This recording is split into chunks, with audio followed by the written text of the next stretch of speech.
अति राम्रो हुन्छ हाम्रो यो जो जति पनि डायबिटिस बिमारीहरू हुनुहुन्छ कोदोको ढेँडो चाहिँ बनाएर हजुरहरूले खानु सक्नुभयो अति राम्रो हुन्छ है म भन्न चाहन्छु त्यो हेल्थको लागि चामलभन्दा बेटर चाहिँ कोदोको ढेँडो योसँग चाहिँ होइन भनौँ यो तोम्बासँग चाहिँ होइन नि फेरि तोम्बासँग चाहिँ होइन फेरि है यो त तोम्बा त अब आज हाम्रो एउटा ओकेजनली दाजुभाइको भेट साथी है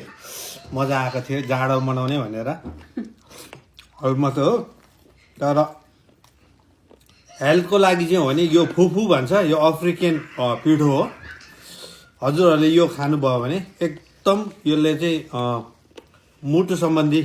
रोगहरूलाई काम गर्दो रहेछ होइन एकदम मुटुको चाहिँ हेल्थको लागि